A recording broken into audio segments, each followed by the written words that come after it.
We're going to talk about setting goals and achieving goals when you have ADHD. It turns out that the process is the same. All very successful people become very successful the same way, and whether you have ADHD or not, being well organized and setting goals and achieving those goals is all part of being successful. So rather than focus on ADHD, let's just focus on the basics. So setting goals is just to quote a source, Think and Grow Rich by Napoleon Hill, published 100 years ago. Classic about how to set goals.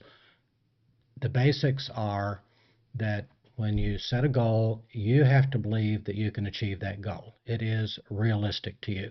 Secondly, you need to think about how long it's going to take to do it. That is, you set a time to achieve the goal. You think about what you're willing to give or give up in order to attain that goal, and then you keep it in the forefront of your mind until the goal is achieved. That last part is possibly the most important, because if you just let it drift to the back of your mind, then you just simply won't be keeping it a priority. You want to keep the main thing until the main thing becomes the main thing.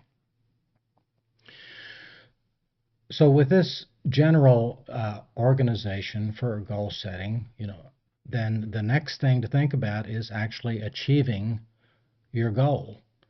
We can set goals all day long, but how do we actually move toward the achievement of the goal? So as I just said, keeping it in the forefront of your mind, that daily, passionate, if you will, I want this, forefront of your mind, daily, meaning it's in front of you. It's on your whiteboard. It's on your desktop. Or it's on your bathroom mirror if that's what it takes. But the point is that you think about it every day. Now, thinking about it every day means that you're going to make progress.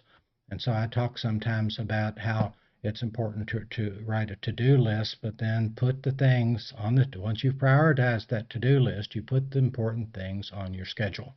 And once they're on your schedule, again, realistically, your schedule is not too tight, but the fact is, then you put it on your schedule, and then you don't talk yourself out of doing it. You commit yourself to your own schedule, and then you do it.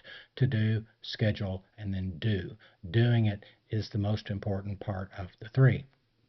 And so when it comes to achieving goals, then what you want to do with that daily review is think about, how can I move the needle on this? What is the small thing that I can do today or this week that moves me toward that goal? Or set a goal for the month. I want to lose 30 pounds, but I'm going to lose 5 pounds this month. All right, and I'm going to look at that every day. I'm going to weigh myself every day. I'm going to keep it in the forefront of my mind, and I'm going to make it happen. That's the do part. So what I'm saying here is that if you have a big goal, then you can set smaller goals, and you put those small goals on their own timeline so that you are marching toward the achievement of the big goal. It is very helpful, particularly when you have ADHD, not to be overwhelmed by the big goal, but rather to take it in small steps, move the needle, achieve the small goals. That way it's never overwhelming at any period of time, and then you have the gratification of seeing yourself marching toward the achievement of that goal. So there you go. Those are the basics of setting goals and achieving goals.